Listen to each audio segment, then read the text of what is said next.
Pada tahun 2002, ada lebih dari 400 orang yang dikebiri dengan iming-iming agar bisa berinteraksi langsung dengan Tuhan. Mereka merupakan anggota dari sekte agama Dera Saja Sauda, sebuah kelompok agama yang memiliki lebih dari 60 juta anggota dari Haryana, India. Tidak sembarangan anggota dari sekte itu bisa melakukan operasi kebiri, karena hanya orang-orang yang dianggap suci saja yang akan dipilih oleh kepala dari sekte itu. Jadi bagaimana ceritanya? Kenapa ada orang yang mau mengikuti sekte seperti ini? Mungkin di channel lain sudah ada yang membahas tentang sekte ini, tetapi belum ada yang menceritakan alasan sebenarnya kenapa kebiri ini dilakukan. Selamat datang di konten Pena Merah, konten yang membahas tentang kasus kriminal yang paling berbahaya dari seluruh dunia. Jangan lupa di subscribe dan nyalakan lonceng agar tidak ketinggalan cerita dari channel ini. Dan jangan skip video ini karena jawaban dari pertanyaan tadi ada di bagian belakang dari video ini.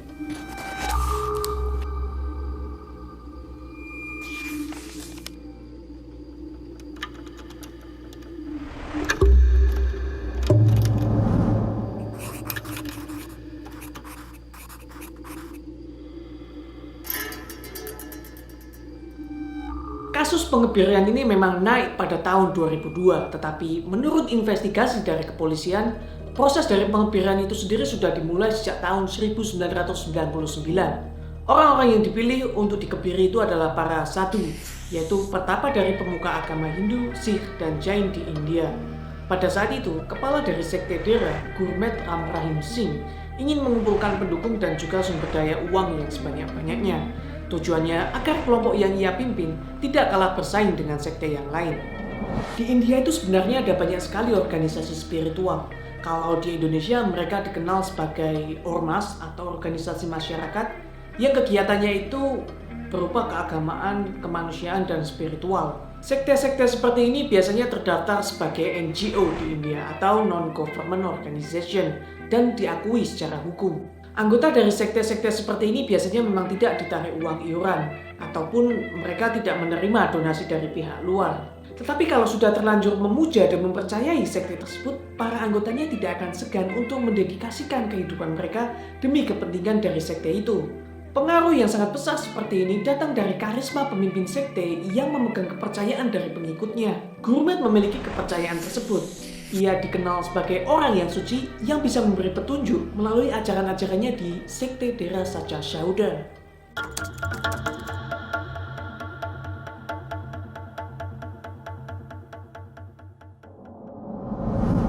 Dera adalah sekte agama yang menekankan spiritualitas bagi para anggotanya.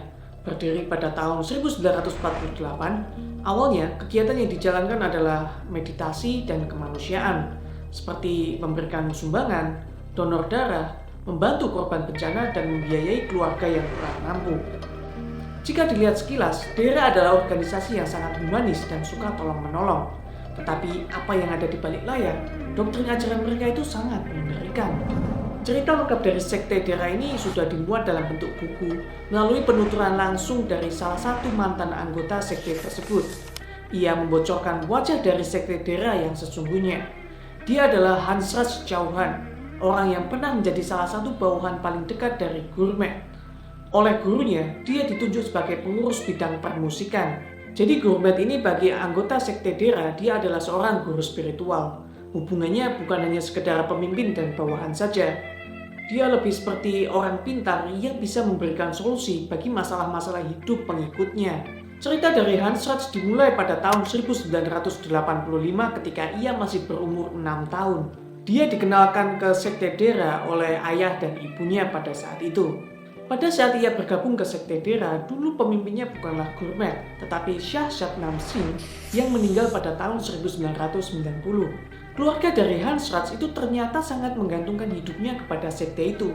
Mereka bekerja dengan menjalankan bisnis-bisnis yang berafiliasi dengan sekte Dera. Keluarganya itu sudah mengikuti sekte tersebut selama lebih dari 30 tahun. Sejak sekte Dera berdiri pada tahun 1948, sudah ada 3 master yang menjadi guru spiritual dari sekte tersebut. Gurmeet naik menjadi pemimpin pada tahun 1990 setelah guru sebelumnya wafat. Gurmeet mengklaim dirinya adalah seorang Godman atau orang yang menyerupai dewa karena sudah mencapai titik tertinggi dari ajaran spiritual yang bisa dilakukan oleh manusia.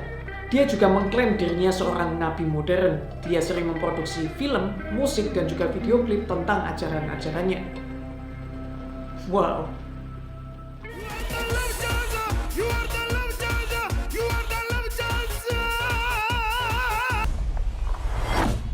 तो राक्षस भी त्राहिमाम कर उठते हैं.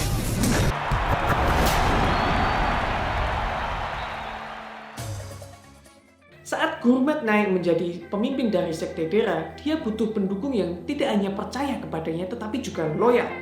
Tujuannya agar tidak kalah bersaing dengan sekte-sekte yang lain. Pada tahun 1999, sebenarnya sekte Dera ini sudah memiliki banyak sekali anggota.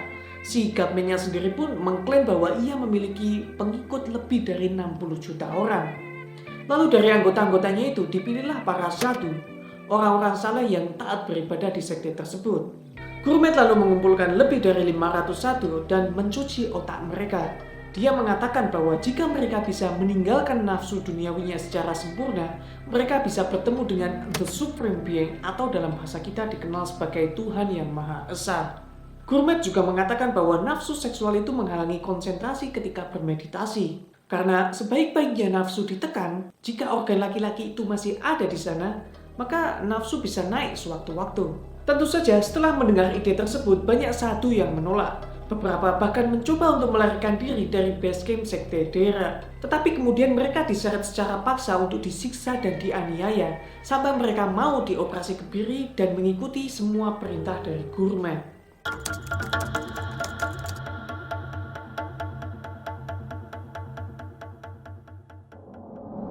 Sebagai catatan, Dera itu memiliki pengaruh yang sangat luas dan tidak hanya sekedar sekte agama saja. Mereka menjalankan berbagai jenis bisnis dan bahkan mempunyai rumah sakit sendiri yang berdiri atas nama Dera Sacha Chowdhury.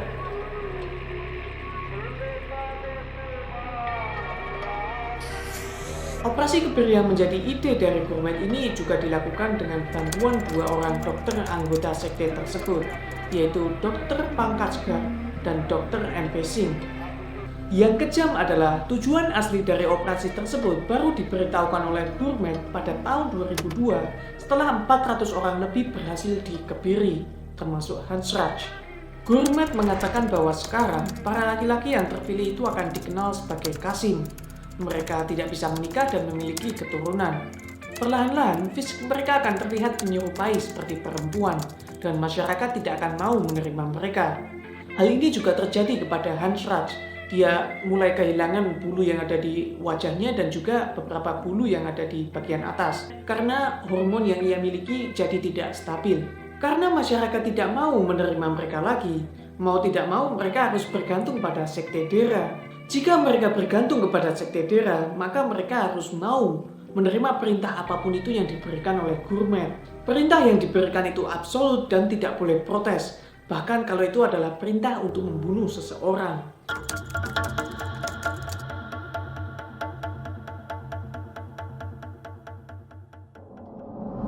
Perilaku Gurmet yang semakin aneh menyebabkan banyak pengikutnya yang mulai speak up. Pada tahun 2002, ada surat anonim yang dikirim kepada Perdana Menteri India. Surat ini menyatakan pengakuan dari dua orang perempuan pengikut dari sekte Dera yang menjadi korban eksploitasi seksual dari pemimpinnya, yaitu Gurmet. Kasus ini kemudian didalami oleh seorang jurnalis dari koran Purashah bernama Ramchandra Chatrapati. Surat itu mengatakan bahwa perempuan yang dieksploitasi tidak hanya mereka berdua saja, tetapi masih ada banyak perempuan lain yang tidak berani speak up. Ram kemudian mempublikasikan surat itu di koran tempat ia bekerja dan berhasil menarik kebencian dari para anggota sekte Dera. Tidak lama setelah berita itu naik, Ram ditembak oleh dua orang tak dikenal dan ia meninggal di rumah sakit 4 hari kemudian. Penembakan itu menggegerkan komunitas jurnalis di India dan polisi bergerak dengan cepat untuk mengusut pelakunya.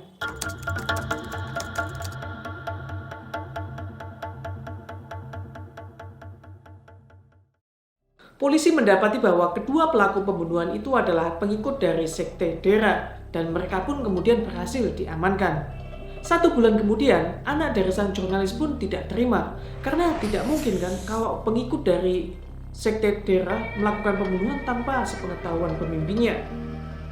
Dia pun mengajukan petisi untuk melakukan penyelidikan ulang terhadap kasus pembunuhan ayahnya. Ia curiga bahwa kasus tersebut terhubung tidak hanya ke pengikut dari sekte Dera saja, tetapi juga ke pemimpinnya. Tahun 2003, petisi ini pun disetujui oleh pengadilan. Lalu kasus ini dinaikkan untuk diselidiki di bawah Central Bureau of Investigation atau Badan Intelijen Tinggi yang ada di India. Penyelidikan itu tidak berjalan dengan cepat, butuh waktu 14 tahun hingga kasus ini bisa terpecahkan.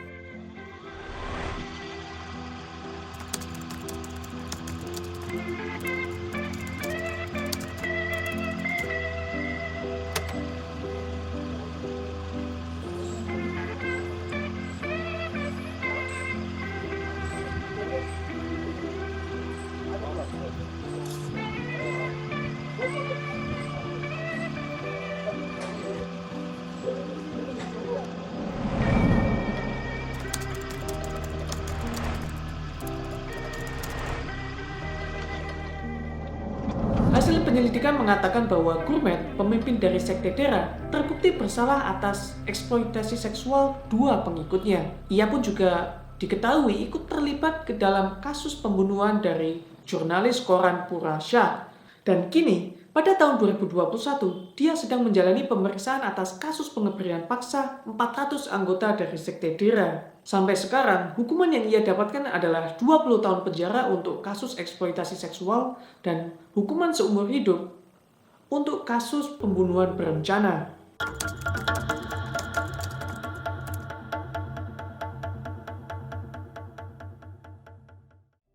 Membicarakan sekte seperti ini, tentu saja kita teringat dengan apa yang dikatakan oleh Patrick, ya kan? Mas Bob, aku senang kau belajar. Pemujaan yang berlebihan tidak sehat. Pemujaan yang berlebihan itu tidak baik. Tetapi masalahnya, apa yang ditawarkan oleh sekte Dera ini sangat memikat bagi masyarakat di India.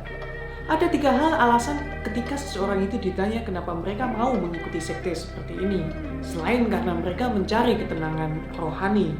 Yang pertama adalah kesetaraan kasta.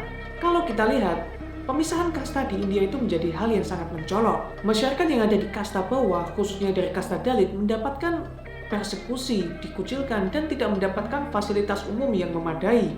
Sekte Dera mampu menjawab permasalahan ini. Manajemen dari sekte Dera dianggap sopan terlepas dari kasta yang dimiliki oleh seseorang. Yang kedua adalah anggota dari sekte Dera tidak ditarik iuran, ataupun sekte Dera tidak menerima donasi dari pihak luar. Dari sini bisa dibayangkan bahwa sekte Dera menjadi benteng perlindungan bagi kasta yang tertindas. Ditambah poin yang ketiga adalah adanya subsidi makanan dan juga pengobatan gratis. Tentunya ini akan menarik banyak orang dan menjadi anugerah bagi masyarakat yang kurang mampu. Pengikut dari sekte Dera terpusat di distrik Sangrur, Barnala, Mansa, Bathinda, Fazilka, Faridkot, dan Ferozpur. Wilayah ini memiliki penyakit turunan seperti kanker dan gangguan lutut karena kualitas air yang buruk. Rumah sakit milik Dera menggratiskan pengobatan bagi masyarakat yang memiliki penyakit-penyakit tersebut. Sehingga banyak orang yang berbondong-bondong untuk menjadi anggota dari sekte Dera. Jadi bagaimana menurut kalian? Apakah sekte seperti ini itu baik atau buruk? Dan apakah pantas seseorang itu dijadikan panutan hingga ia dianggap sebagai orang yang suci? Tinggalkan pendapat kalian di kolom komentar ya, mari kita diskusi. Sekian apa yang bisa saya sampaikan, semoga bermanfaat untuk teman-teman semua. Jangan lupa klik tombol subscribe dan nyalakan lonceng agar tidak ketinggalan cerita dari channel ini. Sampai jumpa di konten berikutnya, bye-bye.